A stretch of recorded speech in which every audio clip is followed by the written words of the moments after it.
You're standing on a gravel driveway in the Hamptons, or maybe a rain-slicked curb in Kensington.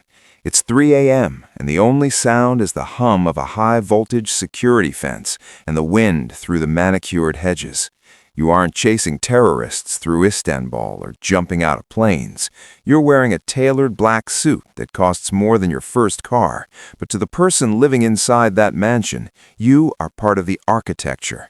You are the residential security officer, the very first layer of the global guard. Your job is the gatekeeper. You are a human sensor, a living camera meant to watch for anything that breaks the rhythm of the street. You monitor the hardened site, checking thermal feeds and motion sensors that cover every square inch of the estate. It is hours of soul-crushing boredom, punctuated by seconds of intense scrutiny. You aren't looking for an army. You're looking for the delivery driver who lingers too long, the drone hovering near the master suite, or the black sedan that has passed the gate 3 times in 1 hour. You're protecting a soft target, the home, and turning it into a fortress. But the real challenge isn't the external threat, it's the silence. In this rank, you see the 0.1% at their most vulnerable. You see the principal stumble out of a car at dawn, eyes glassy and shirt stained. You hear the screaming matches through the reinforced glass of the library. You see the fear in their eyes when they realize that despite all their billions, they still need a stranger with a concealed carry permit to sleep soundly. You learn the most important rule of the trade. You see everything, you hear everything, and you say absolutely nothing. You are the invisible wall. You are the shadow at the gate. And if you're good, they'll forget you're even there. Before the principal even steps out of their penthouse, you are already miles ahead. You are the scout, the ghost that haunts a location before the VIP arrives to breathe the air. Your task is the advance, and today that means a Michelin star restaurant in Mayfair or a private terminal in Zurich. To the staff, you look like a meticulous corporate fixer. To the service, you are an architect of safety. The tradecraft is invisible and clinical. You arrive 4 hours early to sanitize the environment. You aren't looking at the menu. You're checking fire exits to ensure they aren't chained from the outside. You are testing the elevators, timing exactly how many seconds it takes for the doors to close and the carriage to reach the basement garage. You are vetting the waitstaff, cross-referencing names against a local watch list, ensuring the person pouring the wine hasn't been compromised by a rival firm or a desperate kidnapper. You are mapping the kill zones and the safe havens. You coordinate with the restaurant's security to ensure the principal is seated in a corner with a 360-degree view of the entrance and a direct, unblocked path to the kitchen's service exit. You are looking for the force multiplier, the hidden cameras you can tap into, the panic buttons under the bar, the discreet signal you'll give the team when the all clear is established. You aren't a guard yet. You are a surveyor of chaos. You are making sure that when the bubble moves through this space, it doesn't even feel a ripple of friction.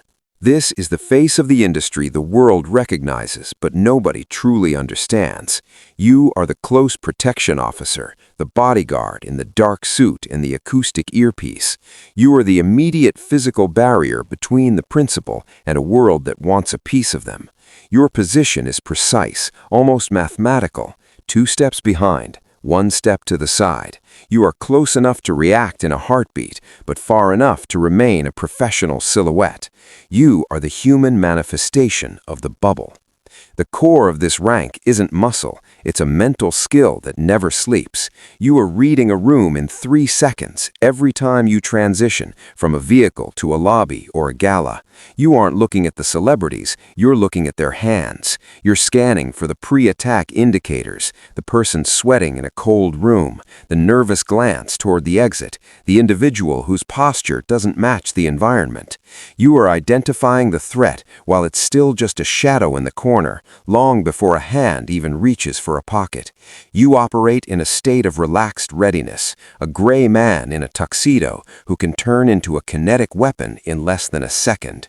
But this rank extracts a heavy toll.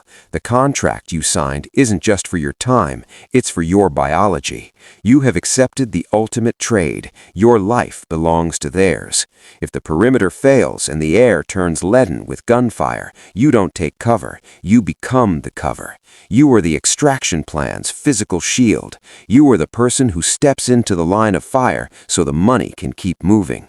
It's a job that rewires your brain until you can no longer sit in a restaurant without your back to the wall, and you can no longer look at a crowd without seeing a collection of targets. You aren't just sitting behind a steering wheel. You are the pilot of a 4-ton kinetic weapon. This is the rank of the tactical driver, the person responsible for the most dangerous phase of any operation, the transit. Statistically, most attacks on the 0.1% happen while they are moving between secure locations. When the car doors lock, the vehicle becomes the hardened site, and you are the only one with the keys to survival. The machine you command is a masterpiece of deception. From the outside, it looks like a standard luxury SUV, the kind you see in any high-end zip code. But beneath the paint is ballistic steel and composite armor. The glass is 2 inches thick. The tires are run flats that can take a burst of gunfire and still keep rolling. It weighs 4 tons, yet you have to handle it like a sports car. This is where the training separates the chauffeurs from the specialists. You've spent weeks on private tracks mastering the J-turn, the high-speed reverse that spins the nose 180 degrees in a heartbeat. You know the exact angle for ramming techniques, using the reinforced bumper to push a blocking vehicle out of the way without deploying the airbags. The pressure of this level is absolute. When the bubble breaks, when an IED goes off or a block and ambush team cuts off the road, the principal's life depends entirely on your hands and feet. You have to find the gap in the chaos, navigating high-speed escapes through narrow alleyways while the vehicle is being hammered by lead. You don't have the luxury of panic. You are the extraction engine. You are the difference between a kidnapping headline and a safe arrival at the next secure perimeter. You drive until the tires are shreds and the engine is screaming, because as long as the wheels are turning, the principal is still alive. While the suits are standing in the light, you are the one haunting the shadows. This is the invisible rank, the tier where the most effective work is done by the person no one notices. You don't wear a tailored suit or a tactical vest. You wear a generic hoodie, a faded baseball cap, and a pair of worn-out sneakers. You are the gray man personified. You aren't standing at the door, you're sitting in a dented, nondescript hatchback parked 2 blocks away from the hotel, or you're sipping a lukewarm coffee in a crowded park, looking like just another person wasting time on their phone. Your mission is the most proactive layer of the global guard, counter-surveillance. You are there to catch the prowlers before they ever get close enough to become a threat. You were scanning the perimeter for the paparazzi with long-range lenses, the corporate spies trying to bug the meeting room, or the reconnaissance teams for professional kidnappers who are timing the motorcade's route. You are the early warning system. If you see a motorcycle rider circling the block twice, or a utility worker who hasn't actually touched a wire in 20 minutes, you don't engage. You whisper into an encrypted mic, and the principal is rerouted before they even knew there was a problem. The tech is your primary weapon. You aren't just watching with your eyes, you are patrolling the digital ether. You are monitoring encrypted comms for local chatter and scanning for dark web mentions of the principal's name or their upcoming travel itinerary. You use signal interceptors to identify unauthorized Wi-Fi hotspots or IMSI catchers designed to steal data from the VIP's phone. You are fighting a war of information. By the time a threat realizes where the target is, you've already ghosted them. You are the reason the bubble never gets touched, because you popped the danger while it was still a mile away. You've traded your rifle for a radio and your anonymity for a massive weight of responsibility. At this rank, you are the detail leader, the conductor of a high-stakes orchestra where a single sour note means a catastrophe. You are no longer just watching a door, you are managing the entire ecosystem of protection. The burden of this level is psychological as much as it is tactical. You spend your days managing the egos of the principal, who might view your security protocols as a nuisance, and balancing that against the stress of the team, who are hitting their breaking point after 72 hours without real sleep. You are the buffer between a demanding billionaire and a tired operator. The logistics are a nightmare of precision. Your life is a series of spreadsheets and encrypted manifests. You are tasked with moving a billionaire across 3 continents in 48 hours, jumping from a private jet in Dubai to a helipad in Manhattan, then a yacht in the Mediterranean, all without a single security gap. You have to coordinate with local police, private terminal staff, and the advance teams on the ground in every time zone. You are synchronizing the tactical drivers, the shadows, and the ghosts into a seamless moving fortress. If a flight is delayed or a motorcade route is blocked by a protest, you don't ask for permission, you execute the secondary plan instantly. But the cost of being the apex protector is total isolation. You have become a nomad in a world of luxury that isn't yours. You haven't seen your own family in 6 months because your permanent address has become the guest wing of a palace or a high-end hotel suite next to the principal's. You know the thread count of the world's most expensive sheets, but you can't remember the last time you slept in your own bed. You are the most trusted person in the principal's life, yet you are still an employee. You live in the center of the world's power, but you exist in the margins, a ghost leader in a world that never stops moving. The architect. You have reached the summit of the operational world, but you no longer look like a soldier. You have traded the tactical vest for a bespoke Italian suit and the service pistol for a high-end encrypted tablet. This is the apex, the rank of the chief of security. You are the mastermind behind the curtain, the one who builds the invisible fortresses that the world's elite inhabit. You don't react to threats anymore. You engineer environments where threats cannot exist. Your life is defined by the strategy. You aren't clearing rooms. You are designing the security for a $200 million giga-yacht or a fortified private island in the South Pacific. You coordinate with naval architects to install underwater sonar to detect divers and anti-drone pulse emitters on the mast. You oversee the construction of safe rooms that can withstand a chemical attack for 72 hours. You are the one who integrates the force multipliers, the AI-driven facial recognition, the satellite-linked tracking, and the private intelligence feeds. Every wall, every window, and every employee is a variable you have personally vetted and placed on the board. But the reality of this rank is a heavy, silent burden.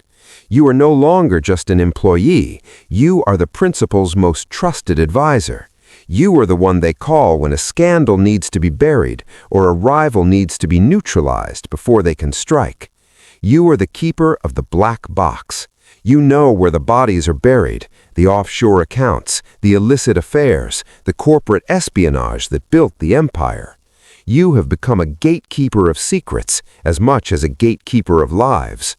In the world of the 0.1%, information is the deadliest weapon, and you are the one holding the safety catch. The proprietor. You have climbed the entire ladder, and now you own the mountain. You are the final boss, the CEO of a private military company that operates in the white space between governments and corporations.